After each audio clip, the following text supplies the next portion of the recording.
Hi, Dimitri. Hi, bro. Let me turn on the camera. Hi. Yeah, hey. Oh, hey, nice to see you. Um, Yes. So that's me. Uh, yeah, so it's really pleasure to have you here. To be honest, you are the first Reiki master, right hand path motherfucker who had the balls to come on this channel, and you are really a rare animal here.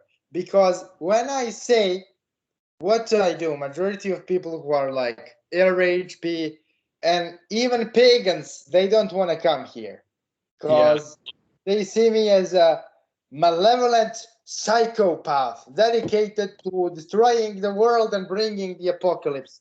And what is like the irony is that those self-proclaimed pure white light motherfuckers who like care only about healing, they honestly cast more curses than we do because they don't do it properly, so they can't repeat it, you know. And so I work as a magician for hire, and mm, that's one of my jobs. And I had like a play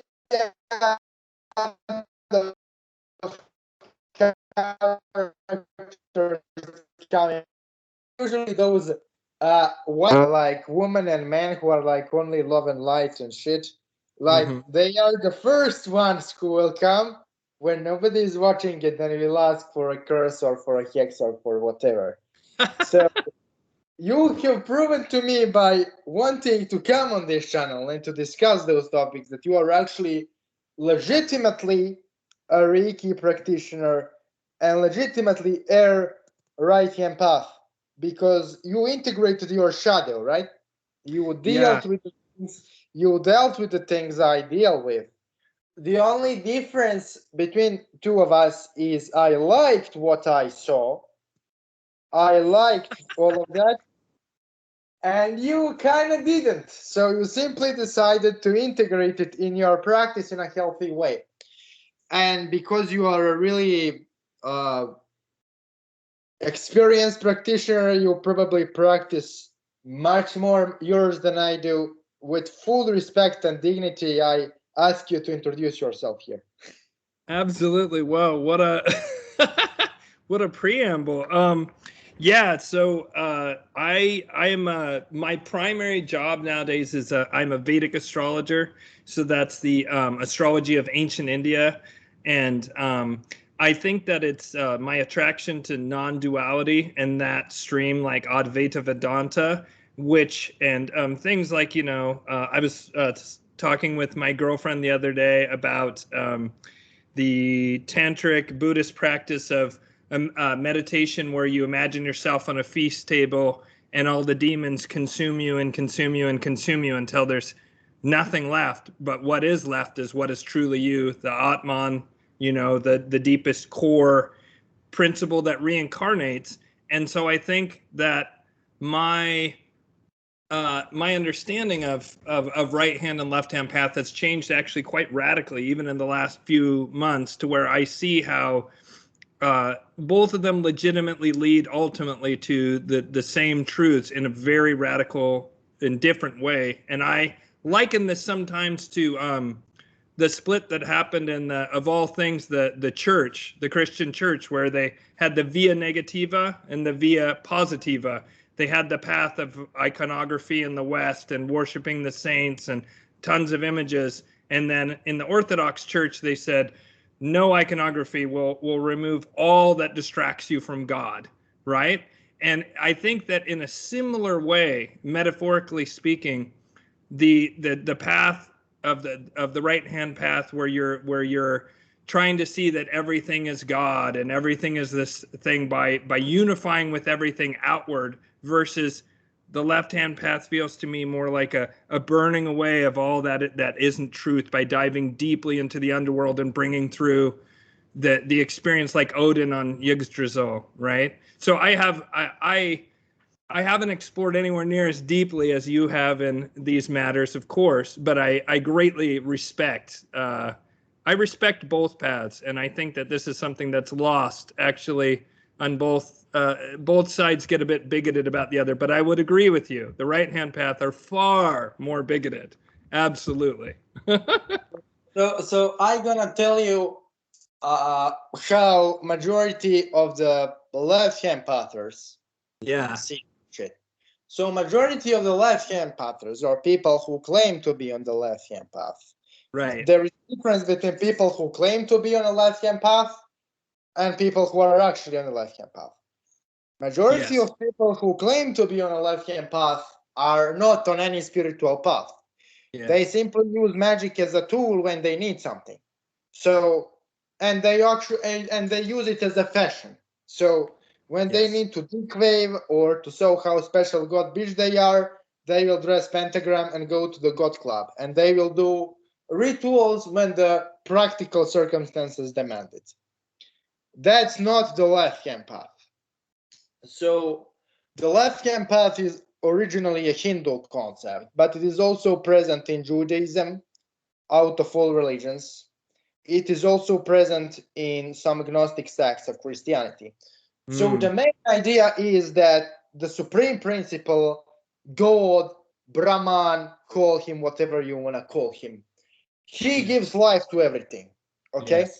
Everything exists because he wants it to exist.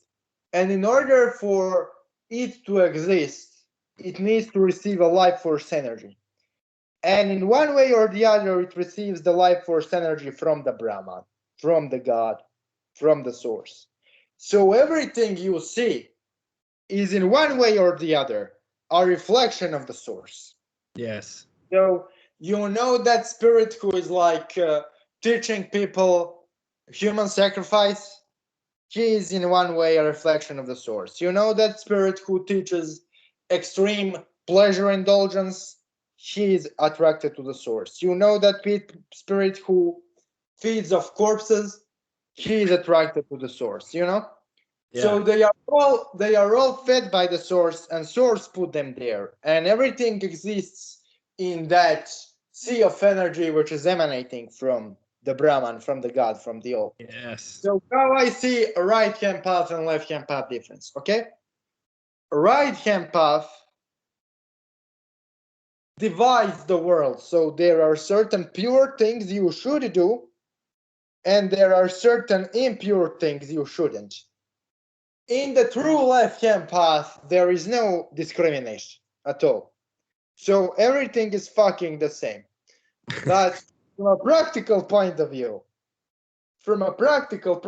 there is a difference in left hand path techniques and in right hand path techniques.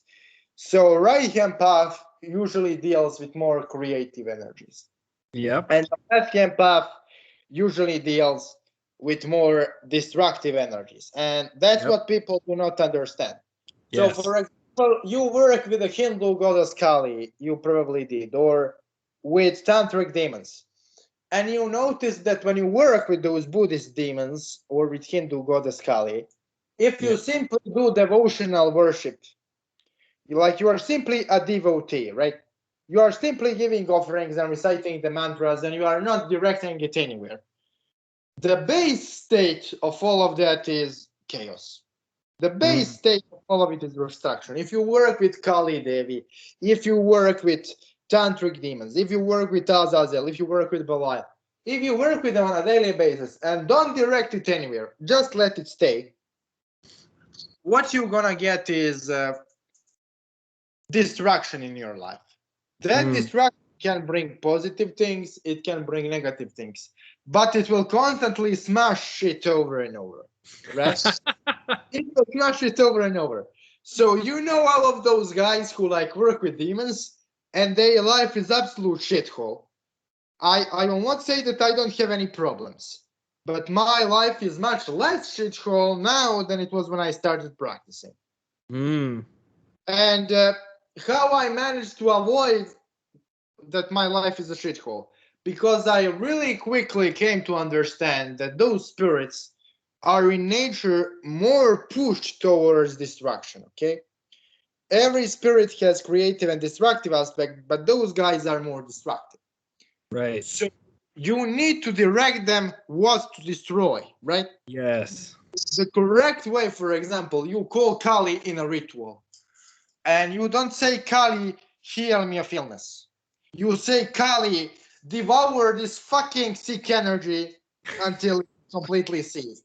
Because that's how Kali operates. Kali is not your nice mom. Yeah. And that entire Mahakali concept, the great Kali or Mata Kali, the mother Kali, it's Kali as a mother of enlightenment, of enlightened being. It's not Kali as a caring mother. Of course, she can be the caring mother sometimes, but it's not the true reflection of her nature. She is a destructive being. So what I wanted to ask you, I kind of went into monologue for a while, and I'm really sorry. It was excellent. So how you got into Reiki, and what is actually Reiki about?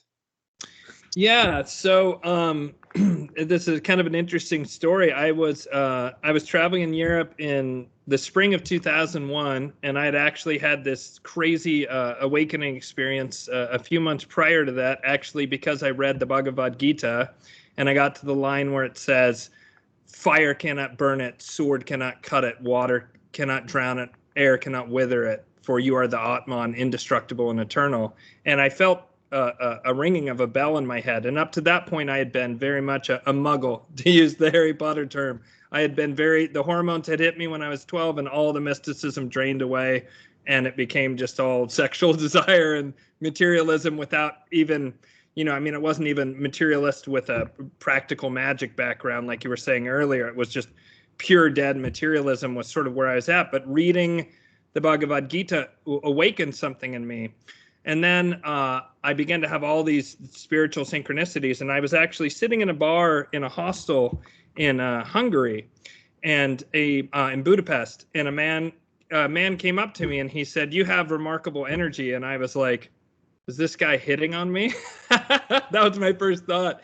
And then he said, "Would you come sit and talk with me?" And I was like, "Well, this is fine. It's a bar, nothing, that I don't need to worry. I just make sure he won't, put anything in my drink or something." And he sat down with me and he said, "Would you put your hands out?" And I was like, okay, this is quite strange. Mind you, I didn't have a mystical outlook very much at this point. So he put his hands up like this, and I put my hands up against his hands, and I felt this energy running up my left arm. And then when it hit the middle of my body, it changed, and it flowed in a different way as it came out my right. And he described to me exactly the energy that I was feeling. And I was like, whoa, because, again, I was very materialistic at this point in time. So this was shocking to feel this kind of mystical energy. And he said, "I'm a Reiki master." And I was like, wow, that's really crazy. And a few weeks prior to that, I had met this English woman, and I was super into her, and we were emailing back and forth. And she that same day sends me an email saying that she does Reiki just randomly. And I was like, what the fuck is going on with this Reiki thing? And at the time, I was traveling with my father, who had cancer. And so I was looking for anything to help him heal. And we had been told he had maybe 1 year to live. He ended up living 11 more years. But I had this Reiki master give him a healing, and I could feel the energy of it. And so I thought, wow, this is really something. So then, but I still didn't explore it until 3 years later. I was in Costa Rica again with this English woman who is now my girlfriend and fiance, the same one who did Reiki. And there was a Reiki master who was attuning people. And so I got my first attunement down on the beaches of Costa Rica. And then my now ex-wife, the mother of my son, was pregnant, and I decided that I would become a Reiki master in order to help her with natural childbirth. He was born in a water birth, and she was in terrible pain, of course, giving birth with no drugs. And this was when I knew beyond a shadow of a doubt Reiki worked, because I had to give her Reiki for maybe 5 or 6 hours. And every time I started to get exhausted, her head would turn around and she'd be like, "You fucking give me that fucking Reiki right now." And I was like, oh my God. And I gave it back to her, because just the incredible relief that she was experiencing from the Reiki. She would notice the instant that my concentration broke even slightly. And so, there's a lot more to it, but that's the basics of how I became a Reiki master and became interested in that. And so I will tell you, Dimitri, I think part of the reason that I am so accepting of the left-hand path is I've certainly been a warlock in previous lives. It just so happened that thus far in this life, it hasn't activated in the same way. And I think that I was afraid of being drawn in to not using it in a spiritual way, but using it in the material trap way that you described at the beginning, which I think is a trap. That doesn't mean don't use magic. I mean, I use primarily theurgic magic, angelic calls, this sort of thing. But I think that I had fears of past lives where I really went off the rails. Do you know what I mean? Where I was driven insane by it. And so I think I had a deep fear of that aspect of myself in terms of practicing left-hand path techniques. So, yeah. I have something to say, too, about astrology. Something you said made me think of it. When you talked about how your life was more shithole before you began practicing. As an astrologer, I bet dollars to donuts you have a loaded 8th house, especially in sidereal astrology, especially in Vedic astrology. I don't know you, but you must have an absolutely loaded 8th house. And what I tell people is that when you don't consciously experience what your chart says, it tends to come out in very bizarre, unconscious ways. And with the 8th house and the other what are called trick houses or dasthansa houses, the destructive houses in Vedic astrology, which 8th house is one of the main ones, you'll just experience it as death, loss, betrayal, hidden enemies. But the minute that I personally started to go into astrology, Reiki, I'm a Knights Templar, started to go into these various esoteric paths, that's when I suddenly had my life completely turn around, because now I was consciously experiencing and guiding that energy that my soul was destined to have. And by moving it from unconscious to conscious, I suddenly was able to grab control of that lightning that was sort of going through me, and I could direct the current rather than just having it fry me. So here's the thing. I am kind of capable of seeing our auras and colors. Yes. Like I told Nora that she was like yellow, green, and a little bit of dark blue. Mm-hmm. I told her that. You are white and dark blue, which is like that's a really rare combination, to be honest, because white, in a way you feel it, are like people who are extremely compassionate and they are really good healers. But dark blue, on the other hand, is color which is associated with two spirits I work with. Svantavich, the Slavic god of insight and wisdom. His name literally means holy insight. So those are extremely psychically gifted people, as you already are. But there is a aspect to dark blue which is the pride in the greatest sense. So dark electric blue is the color of Lucifer in his form as fallen angel. And those are extremely confident people, but also people who can be completely blinded and unaware of the consequences of their own actions. So when dark blue starts doing something and dark blue is convinced that he is right, world can burn. Dark blue is dark blue and he is going through. So that's why you were afraid of the left-hand path, because you have a dark blue aura, right? You have dark blue cloak. And if you want to investigate left-hand path, you don't have to move to demonic. There are two specific angels, actually three specific angels. One is theologically controversial, and another is theologically controversial, but the third is the normal guy in Judaism. You have Samael, you have Shemiyaza, and you have Lucifer. So all of three of them are angels. I recommend you to kind of start with Samael, because you are probably familiar with the guy already. But the Samael is actually the ruler of all demons in the Christian lore. What we know as Satan and Lucifer, those are all... Lucifer is demonized form of the Roman god of the dawn. And Lucifer himself was an aspect of Sol Invictus. Sol Invictus was a state cult introduced by the Emperor Aurelian after he united the Roman Empire. So that's the reason why they tried hard so much to demonize Lucifer and to turn him into a demon. And he right now indeed has a demonic form.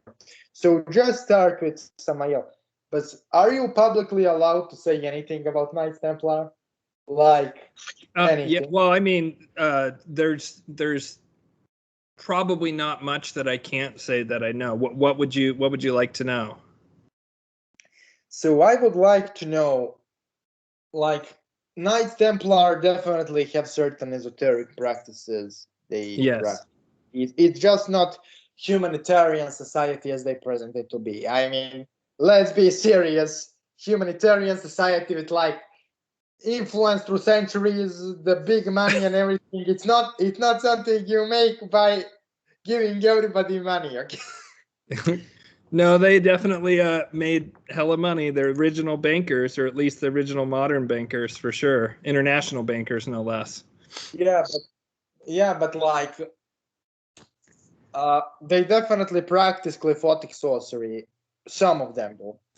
Like, Yeah, some of them practice demon magic, to be honest. With the absolutely. spirits I'm not going to name here. But what are the white light aspect of the Knight Templar esotericism? What they work with?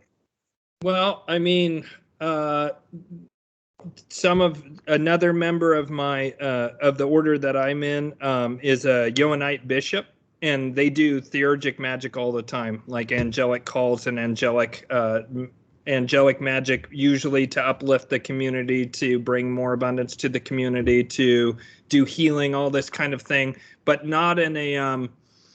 I think they always couch it in that it's you know, if earned, if for the best part of the soul, for the higher purpose of the soul, rather than unearned wealth. Do you know what I mean? Like if they're doing like a call in for abundance, they'll say, if this pleases God, right? If this is for the good of the congregation, if they would do well to have more abundance and healing, or healing they can just do and sort of outright invoke it, right? Just outright invoke healing with the angels.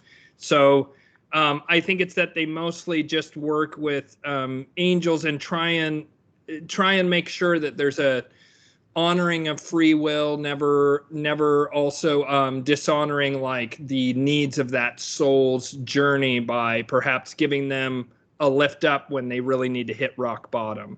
So I think I mean, I don't want to speak too much for my friend. I just know that I attended a Johannite service in the context of my Templar initiation, and they lit 4 candles, and I forget which angels exactly they invoked. Definitely Metatron and Michael. I can't remember the other two that they invoked. I think Gabriel was one of them, but their thing is that they work basically exclusively with angels, right? This particular stream. There are certainly other people, I have no doubt whatsoever, who are doing exactly what you say. Within my order, I don't know, but Templar, is a vast group, and there's many posers and pretenders and fakers. And I think that the more Clylithophic Knights Templar are among the blue blood Europeans, and less so the particular order I'm in. However, the Grand Master of my order definitely rubs shoulders with these people. And does he dabble in both paths? Quite possibly. It wouldn't surprise me. I don't want to dishonor him. I don't know. But So he's certainly familiar with all the traditions because he's an absolute esoteric, genius. I often call him the walking Library of Alexandria. I will tell you what my order's primary purpose is. Are you interested to hear? This is at least, I'm not in the innermost circle, so who knows, right? the thing, this is something I never discussed publicly, but Mm-hmm. I will with you because you are extremely intelligent individual. Samael is an archangel. Mm-hmm. So everything everyone under Samael does is the part of the same plan Michael is working on. Mm. Simply different aspect. So here is the thing. The reason why we will have the biggest drama in the history of humanity is simple. There are 2 ways to awaken psychic abilities. Either extreme purity or extreme impurity, right? So why it is allowed for like people like me to do what I do, right? So why I am allowed. So here's the thing. If something is really forbidden by the creator, that would be impossible. If Yes. somebody if somebody needs to write a book like this big book and say, don't do this, don't do this, don't do this, while it is really, really possible and really, really easy, and creator allowed it, then clearly creator wants some people to do it, right? Because Yes. if really he didn't wanted us to do it, he would make it absolutely impossible. In the I same agree. way, he absolutely made impossible for Lucifer to dick around in the celestial realms. Dude, you're gonna go down. Bam. So here is the thing. So here is the thing. If people cannot reach the spiritual awakening through extreme purity, then you need to push them other way.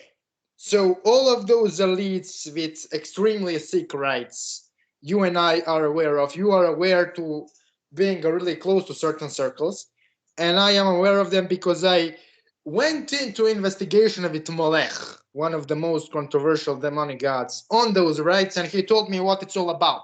I won't go publicly with now with you into this, but it's actually happening. So the reason why they are allowed to do this is because it generates enormous amount of negative energy on a large scale. It is done right now on a level never seen in history. Yes. Never seen in so at one point the collective consciousness of humanity will reach a breaking spot, and the veil between the worlds will collapse. Mm. That will force majority of humanity, which remains sane, to be spiritually awakened. But Yes. my question for you is this: how you practically utilize angel magic? Like some examples. Well, I did a so I was very careful in my intent to make sure that it was A, honoring what my soul needs to experience in this life, and B, that it was with the total free will of the person that I was invoking. But I did a sigil in which I petitioned the angels, and I also used Sanskrit, and I just poured all kinds of different art and different intent into it to call a soulmate into my life. And 1 month later, this woman then also had a similar ritual that she did, that was to call in a soulmate. She too, like, she was like far more vague than I was. I was incredibly specific. And in that, my name came up, my last name, my surname came up. And because she had a friend in common with me on Facebook and she was intuitively guided to check with me, we both assumed that our soulmate was someone other than each other. We both actually thought it was perhaps even 2 or 3 different other people. And we had to then burn through all this karma in order for it to work. But within a year and a day, it worked. And when I did it, though, I was very specific that if I was not ready, that if it was not in my best interest, that the angels would not allow the petition to succeed. And also that I wanted it not to ensorcel someone, but to attract someone. So you could argue that it was a left-hand path magic that I was working, that it was black magic. I've had some people say this to me. I felt I was trying to be very holy in the vast majority of what I was doing, and it was definitely petitioning the angels. And I know this is perhaps amusing to you, but that's an example. There's just been a number of other things. I frequently invoke Archangel Michael just for protection when I feel that I have the evil eye on me, and it works usually like with great success. And in fact, when I was still early in my spiritual awakening, I went to this rainbow gathering in Utah, and I had this shamanic initiatory dream where I was a little boy and I was in the snow, and suddenly plowing through the snow came this great white buffalo, and it was steam rising off of it. And I had seen this white buffalo when I was a child, this same one, which was until the 90s was the last white buffalo that had been born in the United States. His name was Big Medicine, and I saw him when I was a child because he had been stuffed and mounted in this museum in Montana. And while the rest of my family went around this museum, I just communed with this being. I was very spiritual as a child, but when the hormones hit, This went right out of my head. And so I communed with this being, and here it was reappearing to me as an adult, and I hadn't thought of it in probably 20 years since I had seen it, or 15 years, whatever it had been, since I had seen it. And he said to me psychically, "Are you ready?" And I said, "Yes." And he said, "Climb aboard." And I got up on top of the buffalo, and I grabbed his fur, and he started going through the snow, running, running, running. And then he said to me, "Are you ready?" And I said, "For what?" And he says, "Are you ready?" And I said, "Yes." And he stopped, and I went down into the snow, down through the earth, down through rock, and I appeared in these caverns, and I immediately was choking and gagging, and I couldn't breathe, and I thought I was going to die because it was sulfurous and poisonous fumes, and it was very much a hell realm. And this little rock person came up to me like an earth elemental. I would know now. I didn't know it at the time. And he said, "Here, put this on." And he gave me a rock suit that I could wear. And so I wore this rock suit, and I went walking down this corridor, and there was 2 doors, one on either side. And I looked to the door to the right, and I opened it, and there was all these people in black robes, and there was a pedestal and a podium with some kind of book of, I don't know, eldritch black magic. And there was someone reading it with pale skin, and he looked up, and his eyes had been sewn shut. And he looked to me, and then everybody turned to me, and they had black eyes, and I was like with no whites, and I was like, holy fuck. And so I slammed that door, and I went to the door across, and I opened it, and there was this incredible library. And there was a stand with a book on it. And there was a figure that had its back to me with black hair and horns. And it turned, and it was this incredibly handsome man with horns. And I recognized him as Asmodeus. I don't know how I knew that. I think from playing Dungeons and Dragons when I was a kid, something like this. But I knew that this was a power that I could not deal with. And so I just instinctively called. I was raised Catholic. I've completely rejected that. And I think the right hand or left hand path is superior to Catholicism. I'll just say that right now. He turned to me, and I knew that I was going to be destroyed. And so I called out to Michael, and Michael came down with a fiery sword, and the 2 of them began to battle. And at this point I woke up, and I vomited, and like, in the physical world. And the next day I was walking, and this person came up to me and said, "Did you see Archangel Michael circling around the tents over here last night?" And I was like, "What?" And I kept walking. I was like, "That's very strange." And this other person said, "Oh, Archangel Michael, I can feel Archangel Michael's presence near you." And then I went further into it, and there was this old Russian, or he was Siberian, half Siberian, half Eskimo, and he was a shaman, and he was working on this. He was working on a totem pole, and he looked up at me, and he said, "Archangel Michael is walking right behind you." And he said, "You and I need to work together." And then he initiated me into a number of mysteries after that point. And so I don't know if this answers your question. It probably gives you a lot of threads, perhaps strange. I see you grinning. Like here is a thing. So more and more I listen to you, more and more am I impressed. But I need to give you a few clarifications. You said you entered into the room. Mm-hmm. You said you entered into the room and you saw a guy. You saw a person, man with no eyes. Like he had like a black eyes, and he was like pale skinned. Mm-hmm. He was pale skinned, and he read some form of an eldritch tome. Yes. And he had really a white skin, and by how you described him, that's how I see the disciples of Lilith on the astral realm. Wow. In the same way you describe. So that pale skin is a specific indicator you are dealing with either semi-transformed Lilith or some form of ascended master of Lilithic current. Wow. And you found a woman who has a pact with Lilith he was incapable of fulfilling. So this is also not a coincidence. And I will take her pact for myself, because I am really, really glad to do what she was signed up to do, but she cannot. I will do it, no problem. So tell Nora to ship that as soon as I make symbolic payment. I will be glad to work with those forces. Yes. And that eldritch tome you saw in your visions is known as the Book of Ashar. Now, Ashar is the name I channeled for the dark desert Lilith inhabits with all of her monsters. And that stone was technically the variation of Ashar's book. They were like all without eyes, they were all blind. Well, there is a rite which I didn't perform yet, which involves you summoning Lilith and Lilith astrally blinding you, like traumatizing you. I am kind of preparing for this to take place. So 4 spirits, not 4 but 5, give this form of initiation.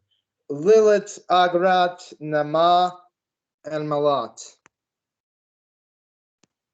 But you didn't want it, and that's your choice.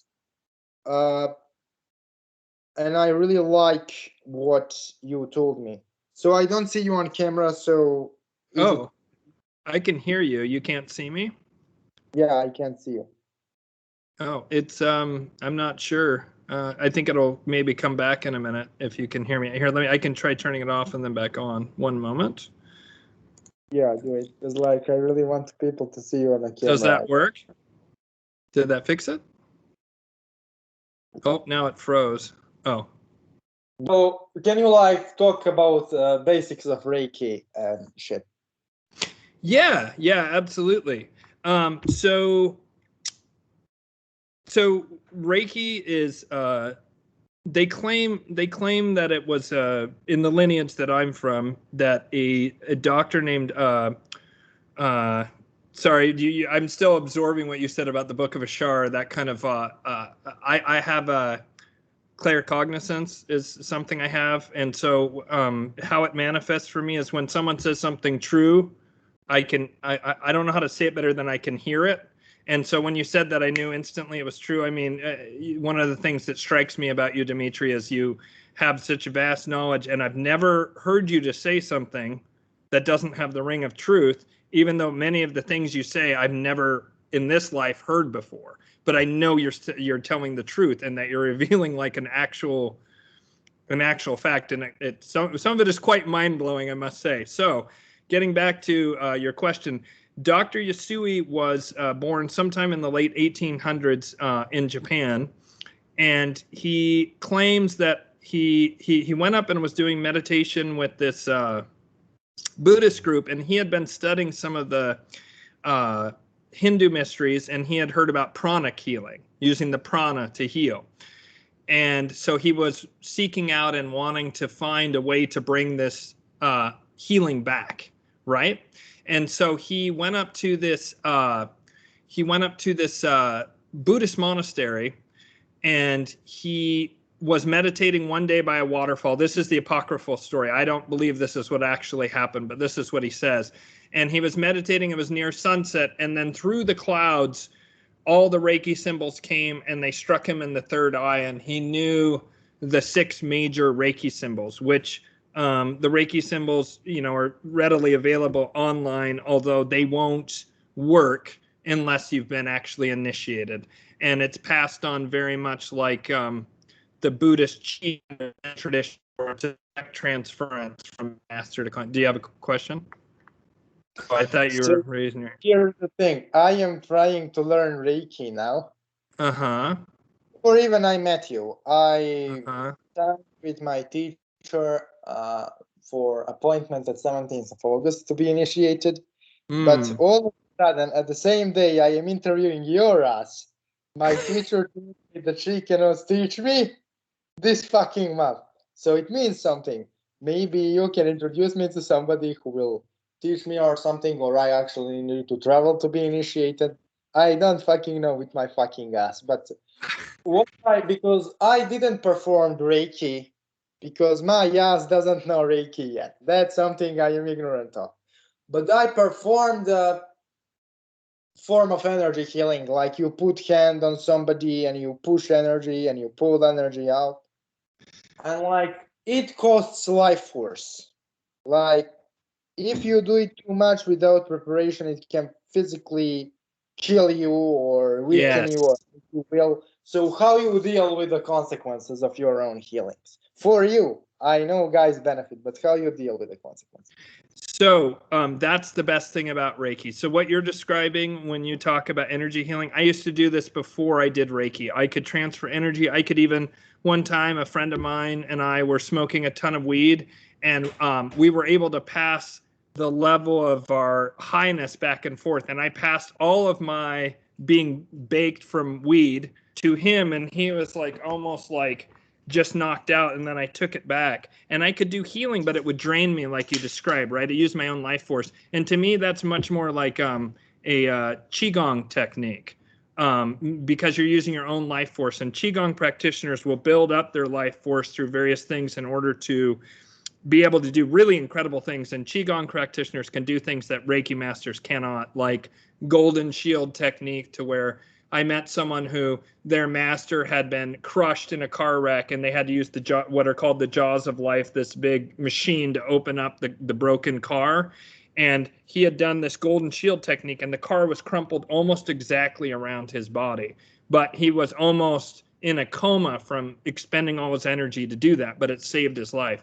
With Reiki, though, you don't use your own energy. You use energy directly from source. And so Dr. Yasui, when he came down from that mountain, the way Reiki gets out into the world, he had just been kind of keeping it for himself, not selfishly per se, but he wasn't sure how his fellow Japanese would receive it. And so one day there was a terrible earthquake in Japan, and he was healing people, and then he realized that this wasn't enough, and he started initiating people and making people Reiki masters in order that they could go around and heal all these people after this earthquake. And so I believe that he actually was given a technique that had come down from Tibet, the Tibetan plateau, had then gone through the stream of Qian Buddhism, and had then gone to Zen Buddhism in Japan. And Qian Buddhism, unfortunately, was extinguished. And the reason I believe that is some of the symbols literally are called like Tibetan fire snake or Tibetan dicomio.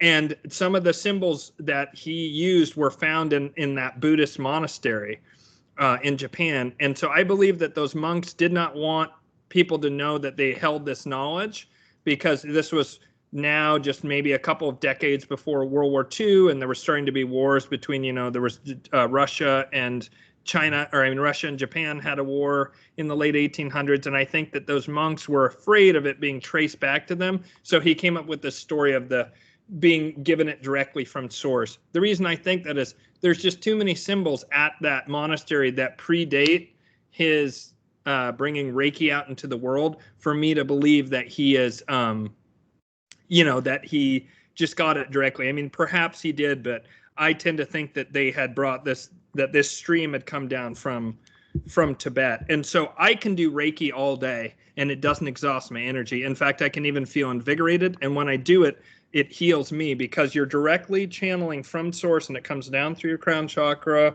third eye, throat, heart chakra, and then it comes out your arms and through the minor chakras in your hand.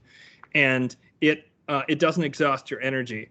I will tell you, Qigong practitioners are very bigoted against Reiki practitioners for some strange reason. They always say, "Oh, you're going to lose your energy," all this stuff, and I'm like, "But I'm not.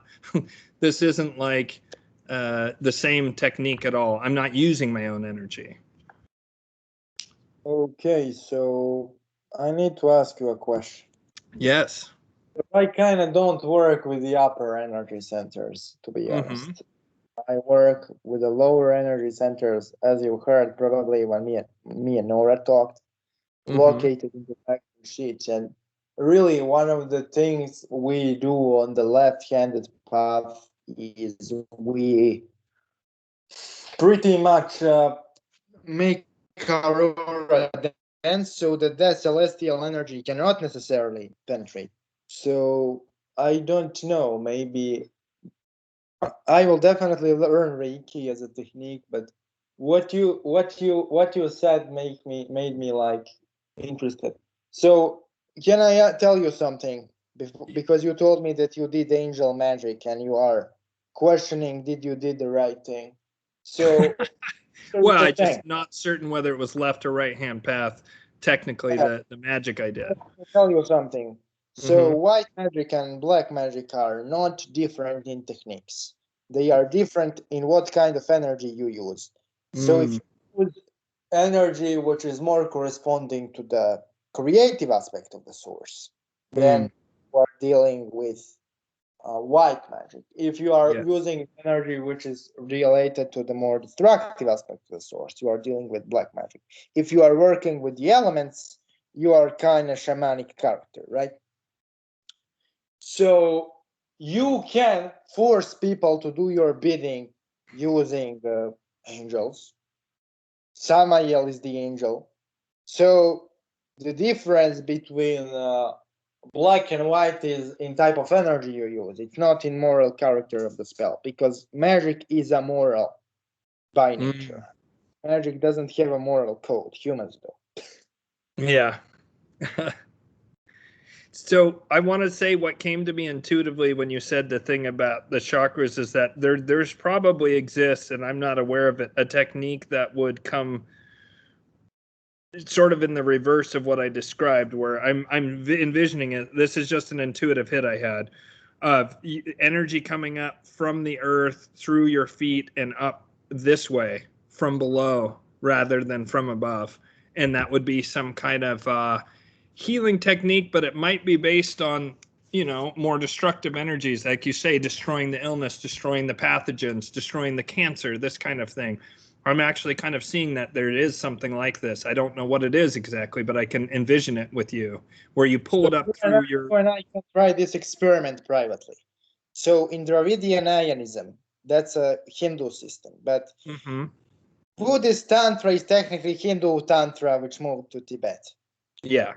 Buddhist Tantrics claim, and Hindu Tantrics, you have yantra, right? So if you reverse the yantra, you have the negative polarity of the positive yantra you just draw. So you just reverse all of the symbols. So technically, if you reverse, that's something which first came to my mind.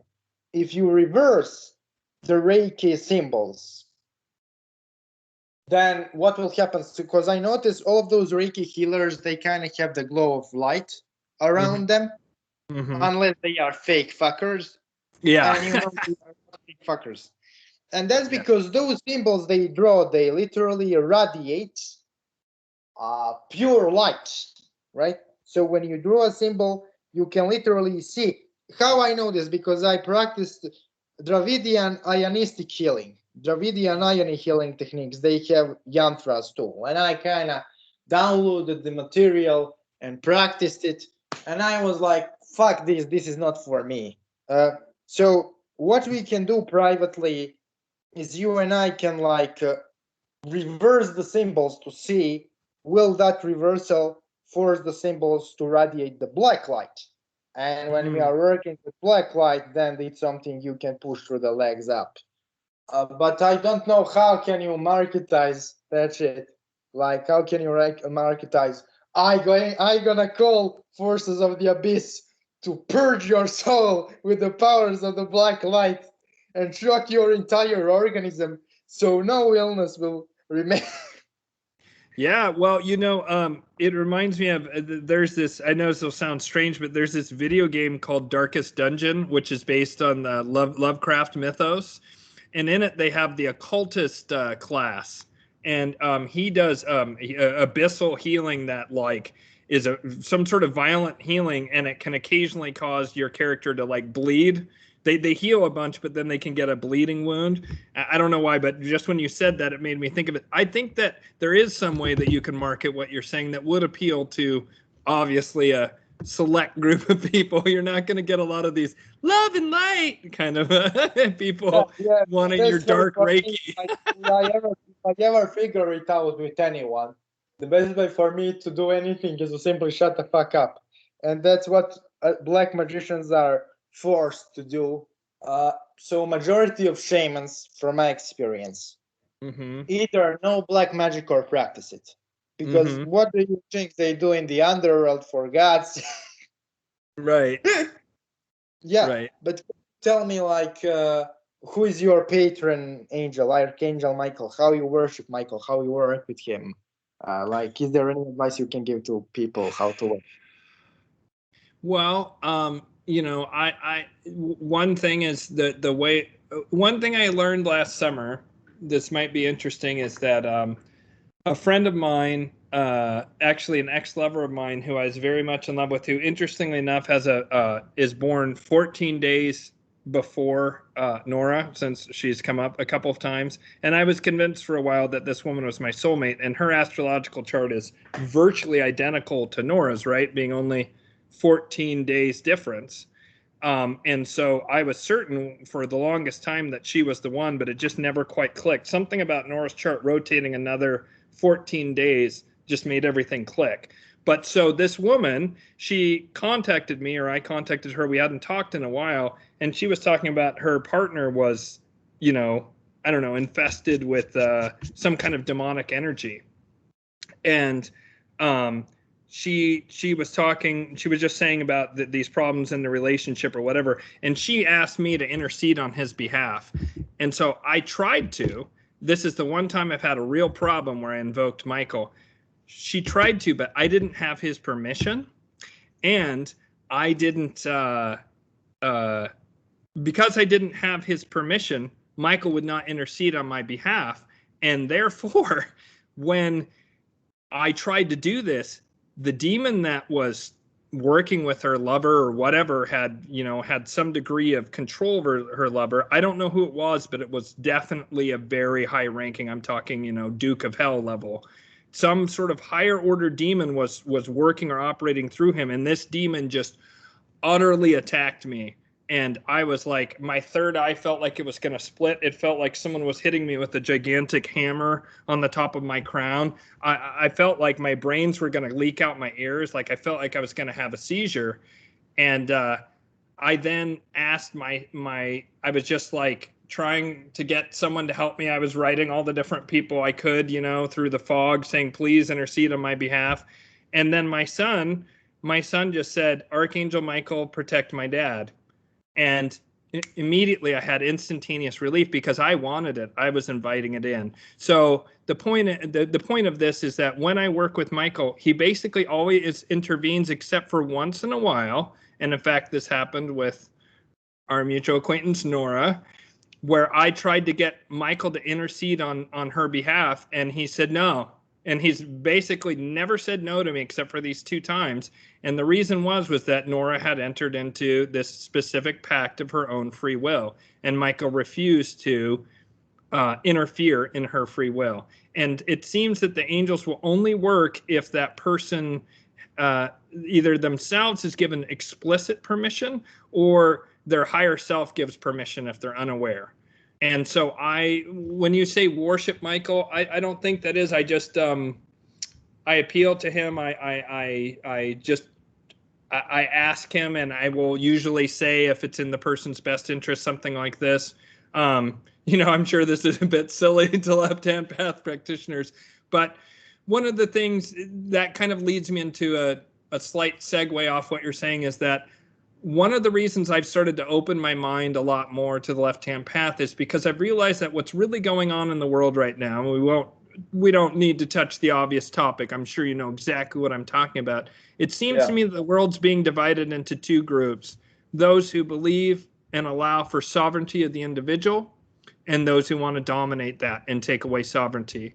And I'm finding that there's a lot of allies who are on the left-hand path who believe in the sovereignty of the individual in a way that I'm not seeing, shockingly, as much. There's many people who I thought were legitimate, right-hand path people, whatever, people who work with, the celestial realms, this kind of thing, and they suddenly seem to not care about people's free will and their sovereignty.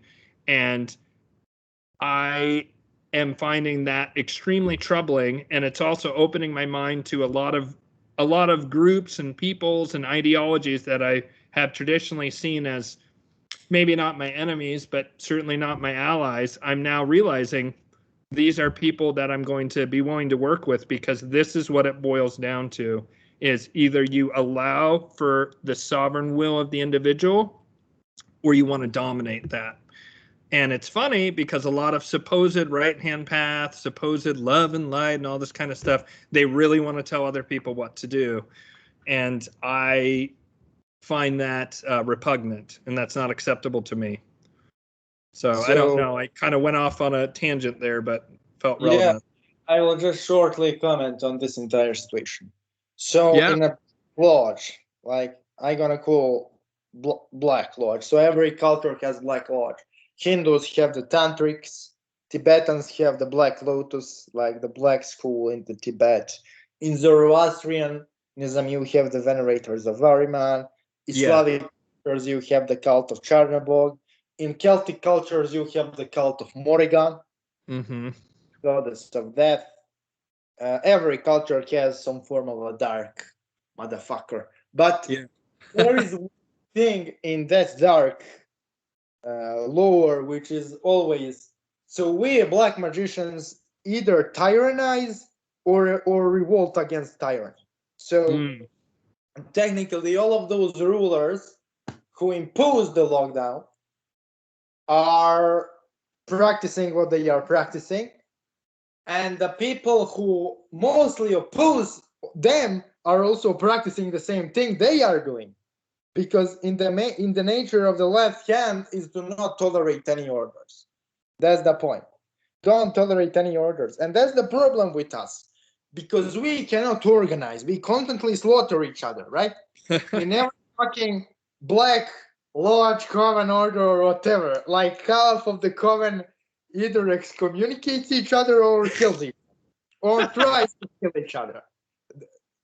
And like the only way those guys like up, the reason why they don't slaughter each other is because there is something which is known as the common covenant. So let's say you and I make a common covenant with Samael, right? So if I fuck up, Samael's gonna kill me.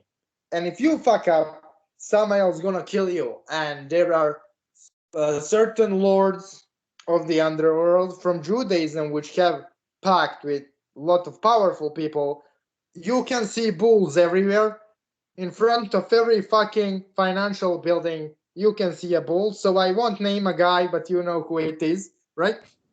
So I'm gonna ask you, like, if somebody wanted to build up relationship with Michael, how to start? Is it direction of altar? What exactly? You know, it's interesting because most of my experience, literally my middle name is Michael, interestingly enough. I have always had a very internal relationship with Michael. I haven't externalized it a ton. I do have a statue of Archangel Michael on my altar. It's a really interesting question. I think that when you start to embody the characteristics of Michael is what has strengthened my connection with him. So doing things like working to protect those who can't be protected. I've several times in my life, like I intervened once in a domestic violence situation to where I knew that the man that was beating the woman had a firearm. And indeed, he pulled his gun on me, and I'm very lucky to even be having this interview that I didn't get shot during it.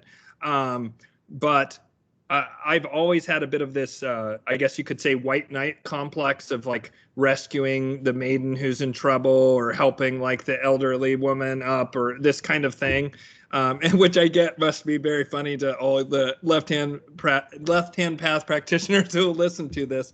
But it's just how I've always been. I've always been someone who's been very much about lifting up the downtrodden, protecting the weak, protecting women and children, and doing healing works. And also I do have a bit of that fiery sword beating down Satan, beating down Lucifer kind of attitude. Although I don't mind the iconoclast left-hand path. And I think this is what I've really recently discovered. And I like what you said, that there's that split between fuck you, I won't do what you tell me. And I like that part of left-hand path. But the tyrant part, I want to fucking destroy. I just have an intense desire to destroy it with the fiery sword of celestial fuck you. Like you are against the will of the divine, and I will destroy you with the fiery sword. And so I've often embodied. I feel like the best way to describe it is that start to first just ask Michael into your life. Say, you can start as simple as something's bothering you. You can plead to Archangel Michael to protect you. He'll always respond to that. He loves it. He loves to protect anyone who asks for it. Asking Archangel Michael to protect someone who is in a dire situation.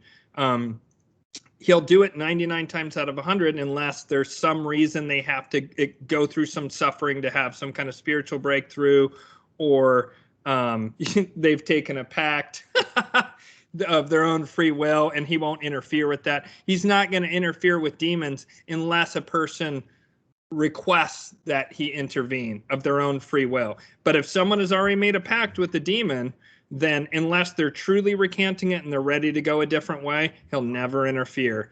And so just the combination of invoking him to protect others was what started to really bring him more, and then embodying those energies, both the protecting the weak and also the righteous wrath. And that is an aspect of Michael big time, is the righteous wrath. And that's definitely something that does appeal to me, I'll be honest. So, like, you notice that I am really enjoying this interview, and I'm going to tell you why.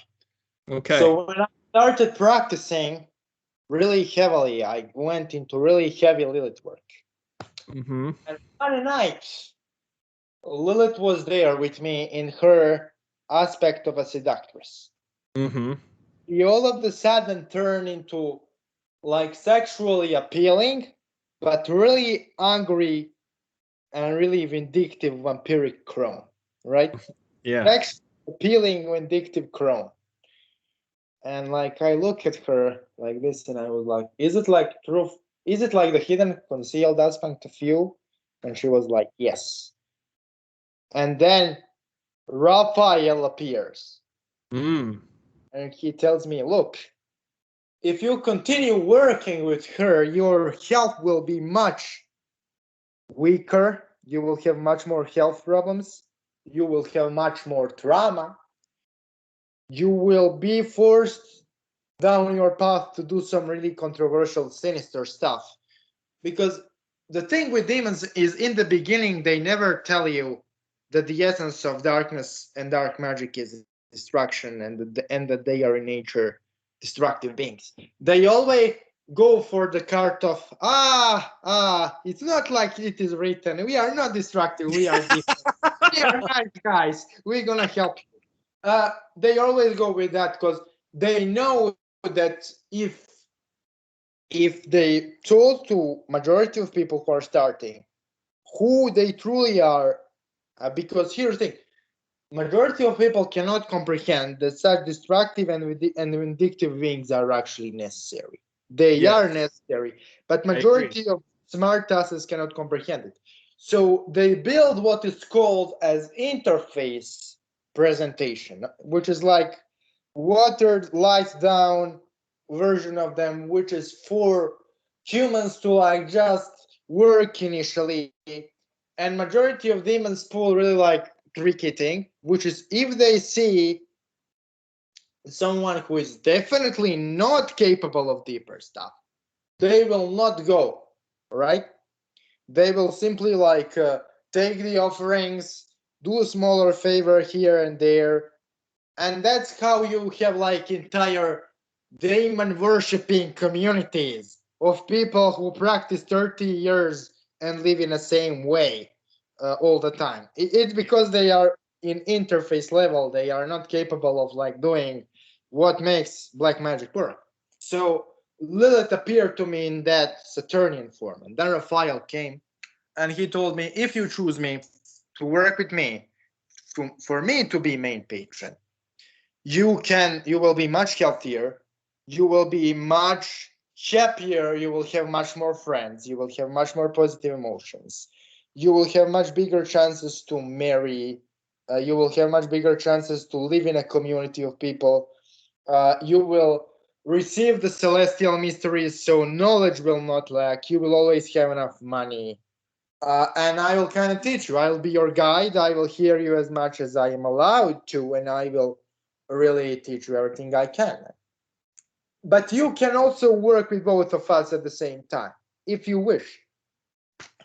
And I am like, I look at him, and then I look at Lilith, and I know if I accept Raphael's offer, that my relationship with Lilith will never be as deep as she intended. I will never get that, like some of the visions she gave me. It will never happen if I choose balance or if I choose Raphael only. And I politely declined his offer, and he left. And what is interesting, I'm gonna say this, like this is a really controversial thing. Romantic interest of me, a really dear person, was pregnant. There was a problem with pregnancy, right? I stopped working with Lilith for a time and worked with Raphael only. And I failed to save the pregnancy. I personally think that me heavily working with Lilith didn't directly cause it to happen, but it caused it to happen indirectly. Because like Lilith, when Lilith is there, she exposes the weaknesses of people who are in the environment. So if you work with Lilith in her plague-bearing aspect, like the mistress of plague, for a certain time, all of the sudden, people around you will start getting ill. They will start getting allergies and shit. If you work with aspect, but that is actually good for them because it strengthens the immunity. She never actually kills people, right? It's like adversity. But in case of like pregnancy, I think in this case she simply removed potentially weak and deficient human being out of a chain of reincarnation to be capable of to reincarnate in like healthier body and better circumstances.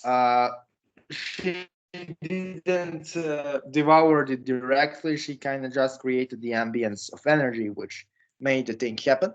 But when I worked with Raphael in that period, I was in that period of 2 weeks much healthier. My sexual urges were much more balanced, and I was much more capable of controlling myself. But I never was capable of like tapping into Lilith as I wanted. And my magic with her never worked as I wanted it to. So the reason why I like you so much, because I could really easily be like you, right? If simply made a different choice that night, everything would play out differently. That's interesting you say that, because I'm reflecting upon the vision that I told you, and I wonder if I was being offered to follow Lilith or Asmodeus, and then I chose then to invoke an angel, and then that was sort of my choice, back then. I'm wondering about that now when you describe this Raphael coming to you when you were starting to work with Lilith. I wonder if when I was having the underworld journey, if I was being offered a choice there. I had never considered that until this. That's fascinating. Can I ask you a question? Yeah. Because I know you somehow have this incredible wealth of knowledge, and I'm guessing it must be from spirits. I don't know if you perhaps have a human mentor who also assists you, but you certainly, I am astonished, having listened to you, the depth and breadth of your knowledge, and the truth of it, the fact that you don't skim the surface, that you do go deep. So it's a two-part question. One, do you believe in extraterrestrials are interfering in Earth or interacting with Earth? Or do you think that that's just an aspect of spirits? I'm curious. So my personal opinion is this. Maybe extraterrestrials exist, right? Right. But what people describe in those encounters, in my opinion, are simply spiritual experiences. Mm-hmm. If you carefully analyze, it happens every time when people are alone in Mm-hmm. some desolate place, in semi-altered state of consciousness. Yes. It always appears out of nowhere. So those aliens, they always appear out of nowhere, and it always seems like people who see them feel some big pressure on them, right? As Mm-hmm. if something is pressuring them. All of the things described are symptoms of psychic abilities awakening. And all of the places they see them in are the places where the spirits are more active. So the reason why extraterrestrials became popular, I do not deny that they exist physically, like flesh and blood, ships and shit, right? Mm-hmm. What I am saying is that modern atheistic materialistic brain cannot comprehend spirits, so they explain. But like, can you give to the audience some method of evoking Michael, conjuring him, or invoking him? Because you definitely are able to do it in a ritualized setting. You don't do it often, but you're able to do it. So you want to know like how I interact with Michael like on a day-to-day basis, or can you ask this question again? I'm struggling to answer it So, because I'm not sure I understand. so I will give you a counter example. Okay. When I want to work with Samael, Mm-hmm. the reason why I work with Lilith a lot, I will say this, is because Lilith is known as the spirit who brings illness. Originally in the lore and in all of the mythology, she is present. She brings illness, plagues, miscarriage, and seduction and sexuality is only one aspect of her. Okay? Mm-hmm. There are three aspects of Lilith. Lilith is a bringer of dark wisdom, the dark form of Shekinah, the female wisdom bringing aspect of God. Lilith is the bringer of plague, and Lilith is the seductress. Mm-hmm. So, because I am born with cerebral paralysis, Mm-hmm. my energy bodies work differently than the energy bodies of other people.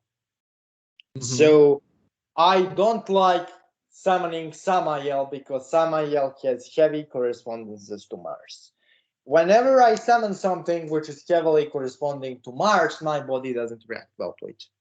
Mm.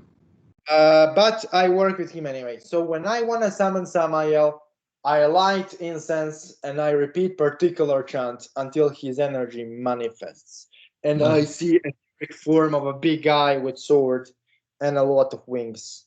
Mm. So I am asking you to give some form of a ritualized method for contacting Michael for people to use. It's interesting because probably the only thing that I do along those lines, like I say, most of my relationship with especially Michael, it has external impacts, no doubt about it, but it's almost exclusively within it's internal in character, meaning that I visualize Michael. I visualize Michael coming down. I visualize Michael with, always a shield and a fiery sword, and always sort of protecting and putting an aura of protection over the person that I'm wanting to protect, and often like sort of flying around or zipping around in like a circular orbit. And occasionally, if I'm aware of what it is that I'm wanting Michael to deal with, I will visualize Michael actively fighting that wrathful aspect of Michael, actively fighting and smiting the thing that I'm trying to remove.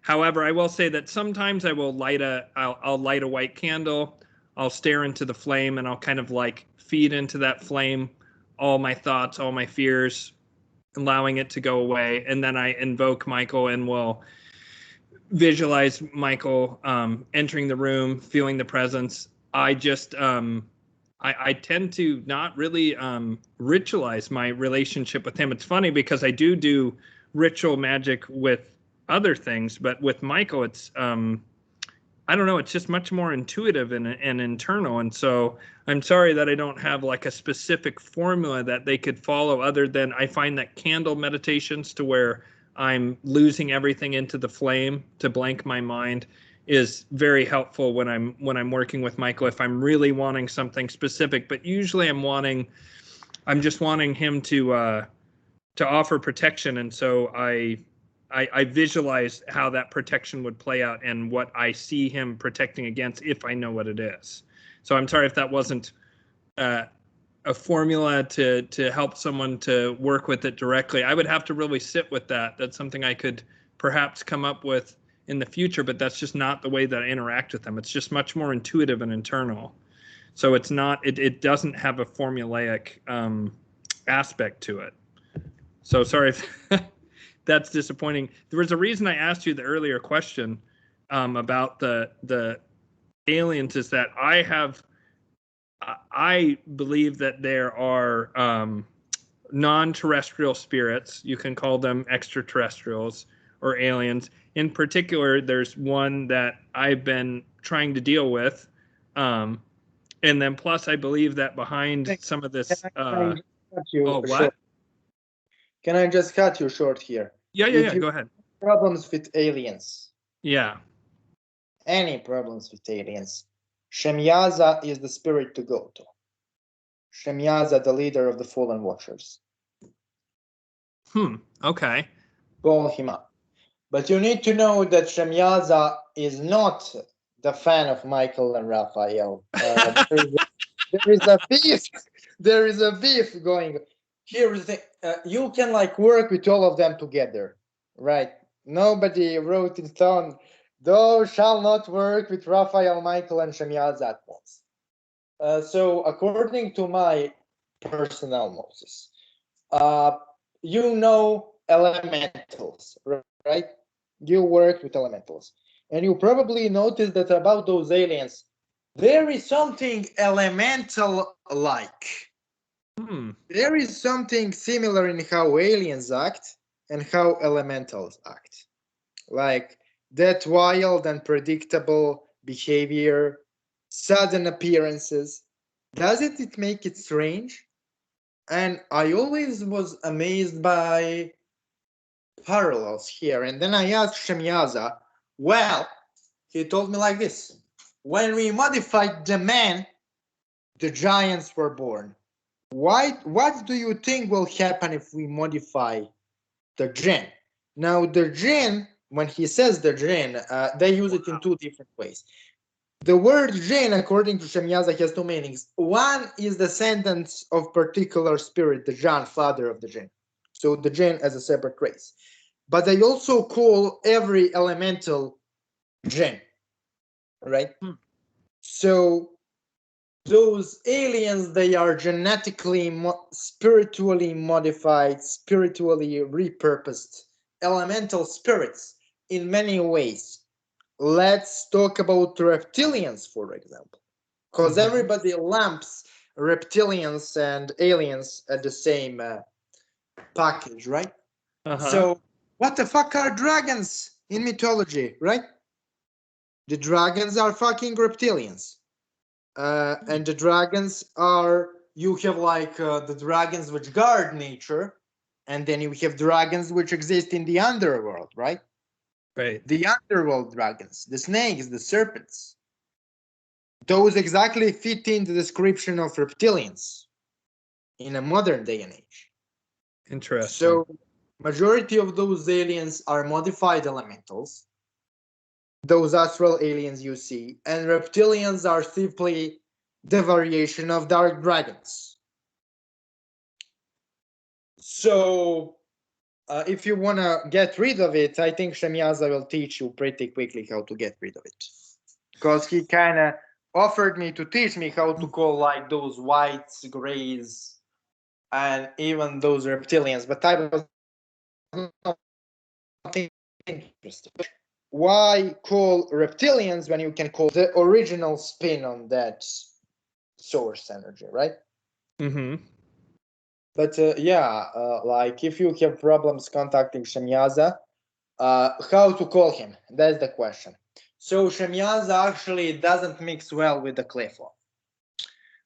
She is not a qlipotic being. Watchers are separate. So you imagine the ball of light above your head, penetrating the edges of your sacred space until you see light radiating from the edges of the sacred space, right?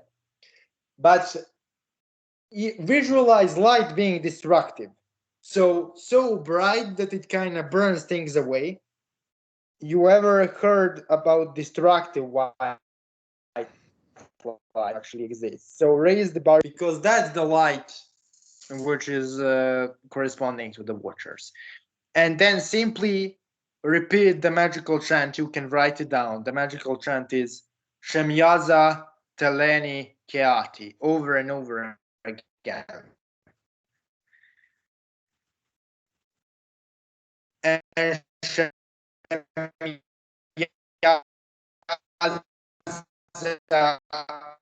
Oh, it's glitching out, Dimitri. Can you repeat that? So you said you said the white light penetrating the space, and then you started to do the chant, and then it glitched. Can you say it again? Chant is Shemyaza Teleni Keati. Yes. You repeat the chant over and over again until Shemyaza arrives. And then when Shemyaza arrives, tell him to seal the alien in the realm he is supposed to be. Interesting. Yeah, because so I'm curious, since we brought it up earlier, what is your take on this tyrannical lockdown on the spiritual level? Do you see this as something that was like a fated, destined occurrence for this time that is like just sort of causing, like you say, earlier you said about the veil would just fall, and it seemed that you were alluding to the lockdown and all the rest. Is that what you were saying was causing the intense pressure that was going to cause the veil to drop, or was it something else? Here is it. You will probably be angry at me. You will be angry at my ass. You will. No, go ahead. You will wanna smite me after I say this. But here is the thing. So people are locked out. It generates enormous amounts of fear, terror, and anxiety. People claim that this lockdown is the bigger drama than World War II, which I honestly doubt.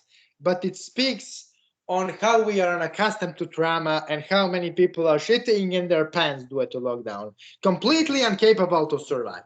Here is the thing. They will keep dramatizing humanity over and over again with the nonsense until the purpose of this drama is fulfilled, which is whale will crumble. This is just the beginning of the roller coaster ride. Oh yeah, I agree. I, as a black magician and practical,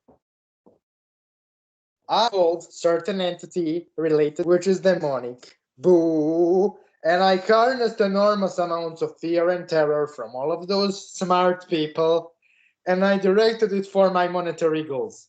And I am enjoying my life. So that's my take on lockdown. I don't give a fuck about it. I raise the generated energy for my goals, and I use it for my spiritual evolution. Because you cannot prevent it. It's much bigger game.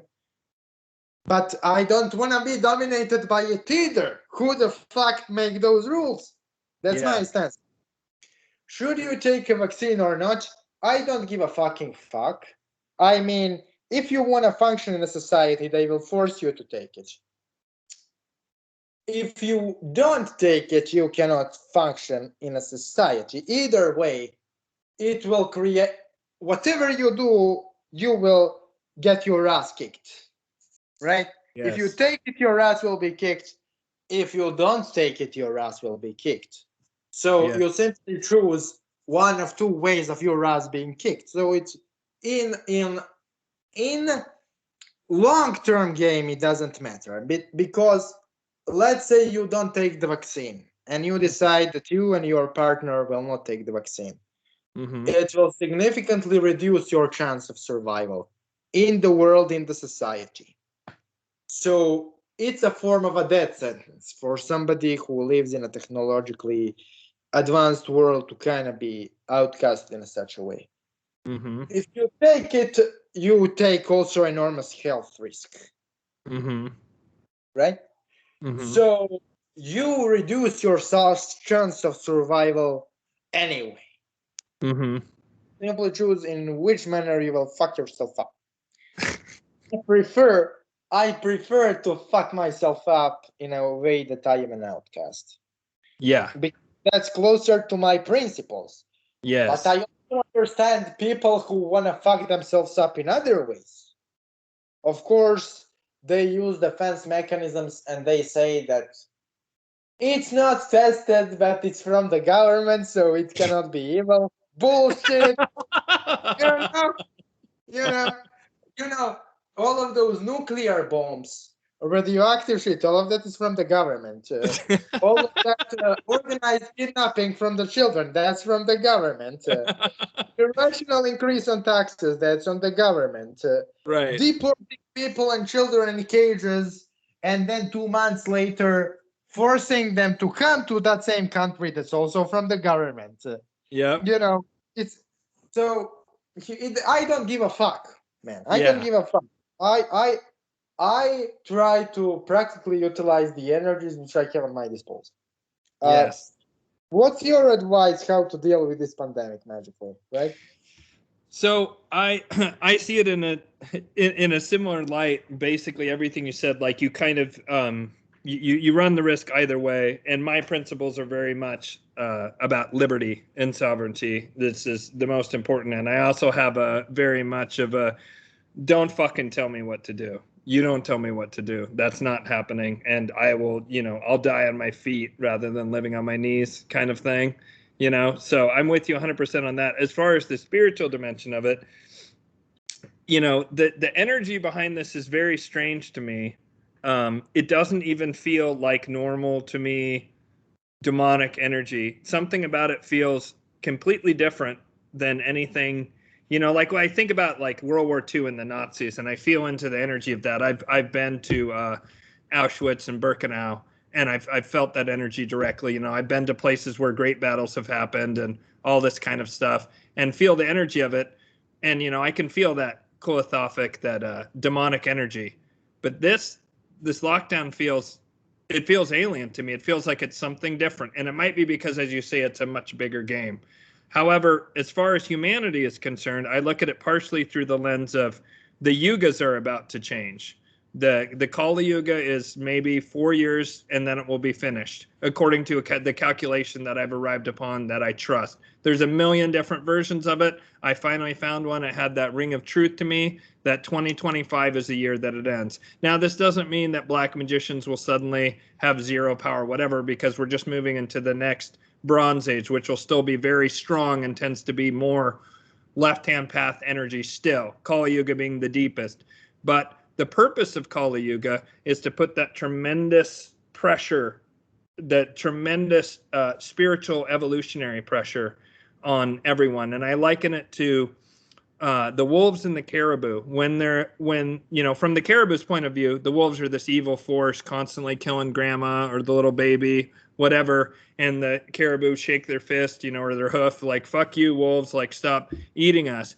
But whenever the wolf population becomes too small, the caribou population explodes. And then all those sick, elderly caribou are able to continue to live, and all the young ones live, and they just eat everything until at the end they're all starving to death and dying of disease, which is even worse than the wolves eating a few. So I see what's happening now, and I see this basically about the supposed principle of evil as a general rule. It's good is lazy, good is stagnant. The good celestial forces, they would just like things to just be chill, and like they don't really want to innovate, they don't want to change too much. And so evil comes in and says, no, we're going to force you to change, we're going to eat you, we're going to devour the weak, we're going to make sure there's no disease because we'll kill you before disease can even take root.